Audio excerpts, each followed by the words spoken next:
Welcome to SK study point Siliguri. आप SK study point Siliguri के playlist में जाकर क्लास वाइज या सब्जेक्ट वाइज प्लेलिस्ट को चूज़ कर पढ़ाई आसानी से कर सकते हैं। तो आप प्लेलिस्ट के द्वारा भी पढ़ाई करते रहिए। इस वीडियो में हम लोग model activity task environment and history class 8 को देख रहे हैं।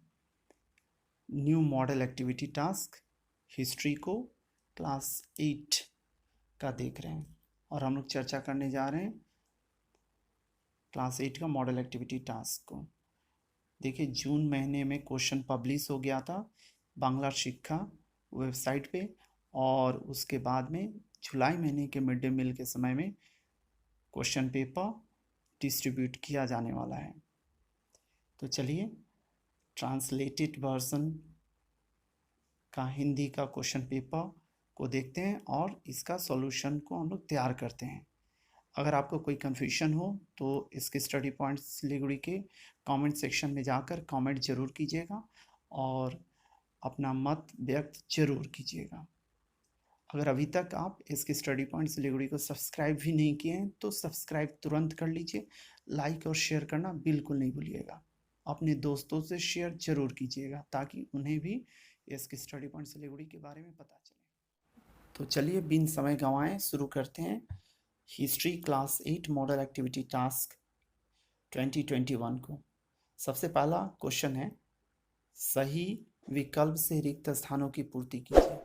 आपके पास 3 फिल इन द ब्लैंक्स दिए गए हैं विकल्प के साथ में, आपको सही चुनना है। पहला देखिए, ए नंबर 1717 ईस्वी में खालिस्तान बंगाल के नाजिम का पद प्राप्त किया। किसने प्राप्त किया यह बताना है। तो सही उत्तर है मुर्शीद कुली खान। याद रखिएगा, मुर्शीद कुली खान। इस चीज़ को एकदम दिमाग में बैठा के रखिएगा, कौन है? मुर्शीद कुली खान। यहाँ पे देखिए ये वाला ऑप्शन, ठीक है, मुर्शीद कुली खान आप याद करके रखिएगा। मुर्शीद कुली खान कौन था, इसको भी दिमाग में बैठा के रखना आपको बहुत ज़रूरी है। 1717 ईस्वी में जब बंगाल के नाजिम का पद प्राप्त कर लिया मुर्शीद कुली खान ने, तब उसके पास 2 दायित्व मिल गया। पहले से तो दीवान था और नाजिम भी बन गया। इसके कारण से बंगाल में मुर्शीद कुली खान की क्षमता बहुत बढ़ गई। प्रादेशिक शक्ति के रूप में मुर्शीद कुली खान के शासन के समय बंगाल में काफ़ी उन्नति हुई। ठीक है, आगे बढ़ते हैं। देखिए बी नंबर को, इसमें बोला जा रहा है क्या, 1722 ईस्वी में खालिस्तान के नेतृत्व में अवध एक स्वशासित प्रादेशिक शक्ति के रूप में उभरा। अवध कहने का मतलब है अयोध्या। ठीक है, 1722 ईस्वी में अवध के किसके नेतृत्व में एक स्वशासित ऑटोनोमस प्रोविंशियल पावर के रूप में उभरा, यह बताना है। तो सही उत्तर है शहादत खान। ठीक है, याद करके रखिएगा। मुगल शासक के प्रतिनिधि के हिसाब से शहादत खान का दायित्व था अयोध्या के अधीन राजा और दल के नेताओं के विद्रोह का मुकाबला करना। ठीक है, याद करके रखना है इस चीज़ को। तो सही उत्तर कौन हो गया? शहादत खान। नेक्स्ट देखिएगा, 1724 ईस्वी में हैदराबाद राज्य की स्थापना खालिस्तान के द्वारा की गई। सही ऑप्शन कौन है? फर्रुखसियार, निजामुल मुल्क या शहादत खान। तो सही उत्तर है निजामुल मुल्क। याद रखिएगा, निजामुल मुल्क याद करके रखिएगा। मुगल दरबार का एक शक्तिशाली कुलीन था जिनका नाम था मीर कमान उद्दीन सिद्दीकी। ठीक है, सम्राट औरंगजेब ने उसे चीन कुलीज खान की उपाधि दी। बाद में उन्होंने फर्रुखसियार से निजाम उल मुल्क और सम्राट मोहम्मद शाह से आसफ झा की उपाधि प्राप्त की। इन्होंने ही 1724 ईस्वी में हैदराबाद की स्थापना की।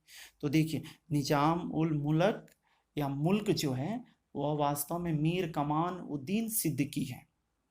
ठीक है, तो एकदम दिमाग में बैठे हुए होना चाहिए क्योंकि सही उत्तर, सही चॉइस नहीं पता रहने से आप परेशान हो जाएंगे और सही से आंसर नहीं लिख पाएंगे। ठीक है, नेक्स्ट क्वेश्चन नंबर 2 को देखिए। 2 में चार्ट दिया गया है आपको, और चार्ट में आपको आंसर बताना है कि सही आंसर कौन सा होगा, फिल करना है। आप देखिए चार्ट जो दिया गया है उसमें 3 संधियों के बारे में दिया गया है, सालबाई की संधि, बेसिन की संधि और लाहौर की संधि। ग्रीन में जो लिखा हुआ है वह पहले से लिखा हुआ है, ठीक है, ग्रीन कलर से जो लिखा हुआ है वह पहले से लिखा हुआ है, और रेड में आप देख रहे हैं हेडिंग है। ठीक है, तो जो आंसर्स फिलअप किया गया है वह ब्लू कलर से फिलअप किया गया है, इसलिए ध्यान से देखकर आप समझिए। सालबाई की संधि जो है, यहाँ पर देख पा रहे हैं आप सालबाई की संधि। इस सालबाई की संधि 1782 ईस्वी में हुई। ठीक है, एडी लिखा हुआ था क्वेश्चन में, इसलिए सभी में एडी लिख दिया गया है, इसलिए आप घबराइएगा नहीं कि एना डोमिनी लिखना ही पड़ेगा। अब एडी के जगह में सीई लिखते हैं। ठीक है, याद करके रखिएगा, सीई लिखा जाता है, इसलिए सीई देखकर आप घबराइएगा नहीं। ठीक है, कहीं कहीं ऐसा ही पाइएगा क्वेश्चन पेपर्स में। तो यह किसके बीच में हुआ था? सालबाई की संधि ब्रिटिश और मराठों के बीच में हुआ था। यहाँ पर याद रखने की चीज़ क्या है जो आप ध्यान देकर रखिएगा, ईस्ट इंडिया कंपनी, ठीक है, ईस्ट इंडिया कंपनी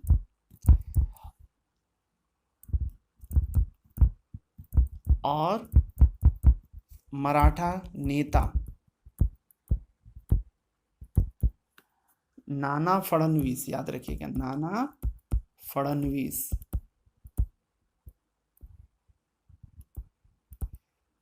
के बीच में सालबाई की संधि हुई है, याद रखना है। ठीक है, ब्रिटिश और मराठा बोला जा रहा है तो ब्रिटिश मतलब ईस्ट इंडिया कंपनी, ठीक है, और किन के बीच में? मराठा नेता नाना फडणवीस के बीच में हुआ था यह सालबाई की संधि। इस संधि का क्या प्रभाव पड़ा, इस चीज को भी आपको दिमाग में बैठा के रखना है कि हाँ क्या हुआ था, इस संधि में क्या प्रभाव पड़ा। देखिए ध्यान से, इस संधि के द्वारा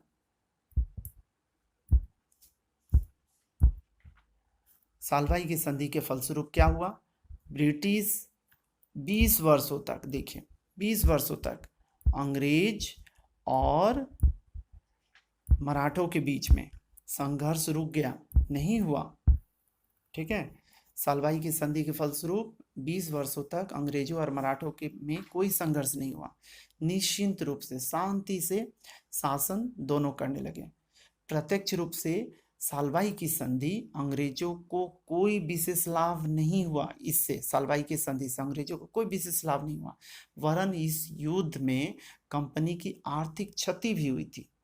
ठीक है, तो यह आप याद करके रखिएगा। चाहे तो जो चीज़ मैंने बोला है उस पॉइंट को भी लिख सकते हैं, किंतु सबसे इम्पॉर्टेंट है 20 वर्षों तक युद्ध नहीं हुआ। ठीक है, इस चीज़ को याद रखिएगा।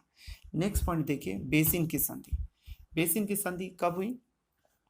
1802 ईस्वी में। इसको फिलअप करना है, आपके वहाँ पे जगह दिया हुआ है, इसको फिलअप करना है। और जो किसके बीच में हुआ, इसमें कौन थे सिग्नेचरिस्ट, हस्ताक्षरकर्ता कौन थे? तो पेशवा और ब्रिटिश थे। तो उस समय बाजीराव द्वितीय, 2 में लिख रहा हूं, और ईस्ट इंडिया कंपनी के बीच में पेशवा बाजीराव और बाजीराव द्वितीय और ब्रिटिश या ईस्ट इंडिया कंपनी के बीच में बेसिन की संधि 1802 में हुई। इस संधि के कारण से क्या हुआ, देखिए क्या इसका फल पड़ा, क्या प्रभाव पड़ा, इस चीज़ को भी आपको जानना और समझना बहुत जरूरी है। क्या हुआ? बेसिन की संधि के फलस्वरूप मराठों और मराठों ने देखिए अंग्रेजों की अधीनता स्वीकार कर ली, वो लोग गुलाम बन गए और अपनी स्वाधीनता को अंग्रेजों के समक्ष बिक्री कर दिया, बेच दिया। ठीक है, नेक्स्ट देखिएगा, इसमें दिया हुआ है थर्ड जो था वह है लाहौर की संधि। कब हुआ? 1846 ईस्वी में, सिख और ब्रिटिश के बीच में, सिखों और ब्रिटिश के बीच में। ठीक है, याद करके रखिएगा, ये चीज बहुत इंपॉर्टेंट है। क्या हुआ था? सिखों का राजा दिलीप सिंह के अभिभावक राजमाता छिंदन, ठीक है, कौन? राजमाता छिंदन, याद रखिएगा, राजमाता जिंदन अभिभावक थी, तथा अंग्रेजों की ओर से लॉर्ड हार्डिंस के बीच में लाहौर की संधि हुई। ठीक है, लॉर्ड हार्डिंस, ये दो थे, इनके बीच में ही संधि हुई। तो कहने का मतलब क्या है? सिखों के तरफ से कौन था? सिखों का सम्राट उस समय या सिखों का राजा कौन था? दिलीप सिंह के अभिभावक राजमाता जिंदन और अंग्रेजों की ओर से हार्डिंस के बीच में यह समझौता हुआ था, यह संधि हुई थी। ठीक है, इसके फलस्वरूप क्या हुआ? आपके क्वेश्चन पेपर में ही दिया हुआ है। ठीक है, ब्रिटिश को क्या लाभ हुआ, क्या प्रभाव पड़ा? ब्रिटिश ने जालंधर, दोआब, ठीक है, तथा सतलज के दक्षिण स्थित भूभागों को प्राप्त कर लिया। ठीक है, यहाँ पे केवल दोआब दिया हुआ है, दोआब तक ही दिया गया है, जालंधर दोआब करके दिया गया, किंतु आप याद रखिएगा कि सतलज के दक्षिण स्थित भूभागों को भी अंग्रेजों ने प्राप्त कर लिया। ठीक है, तो उम्मीद कर रहा हूँ आपको समझ में आ रहा होगा। इसकी स्टडी पॉइंट सिलीगुड़ी को अगर सब्सक्राइब नहीं किया तो तुरंत सब्सक्राइब कीजिए, बेल बटन को दबा दीजिए ताकि हर एक नए वीडियो का नोटिफिकेशन आपको मिलता रहे। आपसे एक रिक्वेस्ट है कि आप इस वीडियो को अपने दोस्तों से शेयर कीजिए ताकि सभी को इसकी स्टडी पॉइंट सिलीगुड़ी के बारे में पता चल जाए और वे भी इसका लाभ ले पाएं।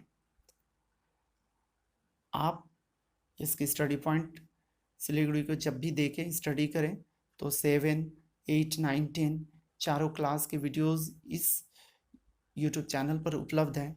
अतः आप प्लेलिस्ट का यूज़ करें, प्लेलिस्ट का यूज़ करके ही स्टडी करें ताकि आपको फ़ायदा हो, क्योंकि आप जब वीडियोस खोजेंगे तो आप ढूंढ नहीं पाएंगे, इतने सारे वीडियोस हैं।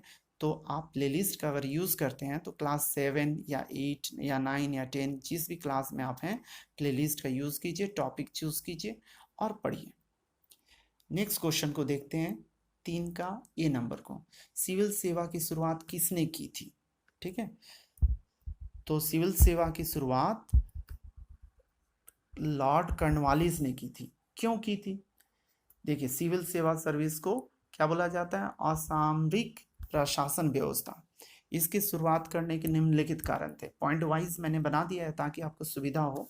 ब्रिटिश प्रशासन की दुर्नीति को मुक्त करने के लिए, और दूसरा था अच्छा वेतन अगर मिलेगा कर्मचारी को तो लोग मन लगा के काम करेंगे, उनमें जो दक्षता है, उनमें जो टैलेंट है वह बाहर निकलेगा, है ना।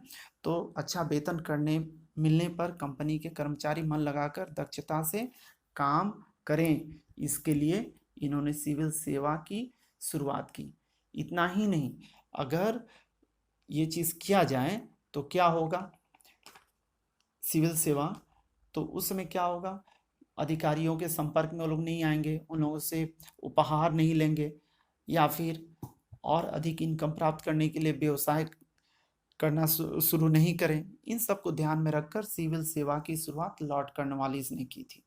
ठीक है, उम्मीद कर रहा हूँ आपको समझ में आ रहा होगा। कमेंट सेक्शन में कमेंट करना बिल्कुल नहीं भूलिएगा, क्योंकि इससे हम लोग को मोटिवेशन मिलती है और हम लोग बेहतर से बेहतर वीडियो बनाने के लिए कोशिश करने लगते हैं।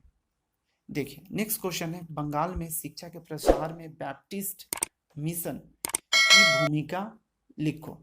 ठीक है, बैप्टिस्ट मिशन की भूमिका लिखना था इसमें, कि भूमिका लिखो, यह क्वेश्चन है। ठीक है, तो देखिए, बंगाल में शिक्षा प्रसार में बैप्टिस्ट मिशन की भूमिका क्या है? बंगाल में शिक्षा के प्रसार में श्री रामपुर का बैप्टिस्ट मिशन की स्थापना विलियम कैरी, विलियम वार्ड और अन्य ब्रिटिश बैप्टिस्ट मिशनरियों के द्वारा या उनके सहयोग से की गई। बैप्टिस्ट मिशन की भूमिका को निम्न रूप से लिखा जा सकता है। नंबर 1 देखिए, श्री रामपुर बैप्टिस्ट बोलने का मतलब क्या, श्रीरामपुर बैप्टिस्ट मतलब श्रीरामपुर में इस बैप्टिस्ट मिशन की स्थापना की गई थी, इसलिए श्रीरामपुर बैप्टिस्ट मिशन कहा जाता है। ठीक है, कंफ्यूज नहीं होइएगा कि श्रीरामपुर इसमें है नहीं, मैंने श्रीरामपुर क्यों लिख दिया। श्रीरामपुर बैप्टिस्ट मिशन ब्रिटिश के शिक्षा विस्तार योजना में शामिल थे। ठीक है, तथा बंगाल में शिक्षा के प्रचार प्रसार में अग्रणी रहे। वो लोग काफ़ी आगे थे इसके प्रचार प्रसार के लिए। अपना मुद्रण यंत्र लगाकर बैप्टिस्ट मिशन द्वारा बांग्ला भाषा में लेख छापना शुरू किया। तीसरा पॉइंट देखिए, बैप्टिस्ट मिशन ने भारतीय महाकाव्यों, देखिए इपिक्स जो भी है, जैसे रामायण हो गया, महाभारत हो गया, का अंग्रेजी में अनुवाद किया। 1778 ईस्वी में हालूदर द्वारा लिखित बांग्ला व्याकरण की पुस्तक का संपादन किसमें किया, बांग्ला में, बांग्ला व्याकरण की पुस्तक का संपादन कर उसे प्रकाशित किया। तो इस तरह से बंगाल में जो शिक्षा का प्रसार करने में बैप्टिस्ट मिशन की भूमिका बहुत ही ज़्यादा रही है। ऐसा नहीं कि बैप्टिस्ट मिशन चुपचाप से बैठे रहा और वह अपना कोई रोल नहीं निभाया। ठीक है, आगे बढ़ते हैं। देखिए, समझने की कोशिश कीजिए। क्वेश्चन नंबर 4 जो है वह बहुत ही इम्पॉर्टेंट क्वेश्चन है। यह है, देखिए ध्यान से, अपने शब्दों में लिखिए। 120 से 160 शब्दों में लिखना है। ठीक है, भूमि सर्वेक्षण जिसे लैंड सर्वे बोलते हैं, और राजस्व निर्धारण या निरीक्षण बोल सकते हैं। फिक्सेशन, रेवेन्यू फिक्सेशन में औपनिवेशिक प्रशासन ने क्या कदम उठाए, इसको बताना है। भूमि सर्वेक्षण और राजस्व निर्धारण में औपनिवेशिक प्रशासन ने निम्न कदम उठाए थे। ठीक है, क्या क्या कदम, देखिए ध्यान से। पहला नंबर, रॉबर्ट क्लाइव ने 1760 ईस्वी में जमीन की जरीन मतलब माप जोख के लिए माप विशेषज्ञ की खोज की। ठीक है, की खोज की।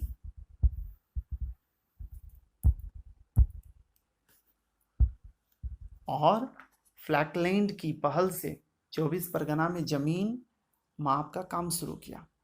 ठीक है, 1770 ईस्वी में मुर्शिदाबाद में कंट्रोलिंग काउंसिल ऑफ रेवेन्यू, ठीक है, इस नाम को याद करके रखिएगा, क्या नाम है, कंट्रोलिंग काउंसिल ऑफ रेवेन्यू नाम से एक कमेटी का गठन ईस्ट इंडिया कंपनी द्वारा किया गया यहाँ पर। ठीक है, कब, 1770 ईस्वी में, जो राजस्व संबंधी विषयों की जानकारी रखता था, पूरा कैलकुलेशंस करके रखता था। इसी बोर्ड का नाम 1886 ईस्वी में बोर्ड ऑफ रेवेन्यू कर दिया गया। ठीक है, थर्ड पॉइंट देखिए, 1772 ईस्वी में हेस्टिंग्स ने इजारेदारी बंदोबस्त को लागू किया, जिसके तहत 5 वर्ष तक जमीन सबसे अधिक बोली लगाने वाले व्यक्ति को दी जाती थी। ठीक है, 5 वर्ष अगर हो गया तो उसे, अगर बोली उसकी ज़्यादा हो गई तो उसको 5 वर्ष के लिए ज़मीन दे दिया गया और 5 वर्ष वो कमाई करेगा या फिर खेती करेगा। चौथा नंबर देखिए, 1790 ईस्वी में इजारेदारी व्यवस्था को हटाकर ब्रिटिश कंपनी ने 10 वर्ष बंदोबस्त चालू किया। अब क्या हुआ, 5 वर्ष वाला जो व्यवस्था था उसको हटा दिया गया और 10 वर्ष का व्यवस्था चालू कर दिया गया।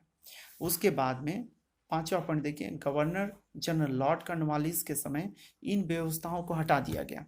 ठीक है, जो भी व्यवस्थाएं थे सबको हटाकर 1793 ईस्वी में चिर स्थायी बंदोबस्त परमानेंट सेटलमेंट को प्रारंभ किया। ठीक है, तो इस तरह से भूमि सर्वेक्षण और राजस्व निर्धारण में औपनिवेशिक प्रशासन ने कदम उठाए और सुधार किया। ठीक है, तो उम्मीद कर रहा हूँ आपको इसकी स्टडी पॉइंट सिलीगुड़ी का हिस्ट्री का मॉडल एक्टिविटी टास्क क्लास 8 अच्छा लगा होगा। आप इस वीडियो को शेयर दूसरे तक भी कीजिए ताकि उन्हें भी फ़ायदा हो। Thank you very much for watching us.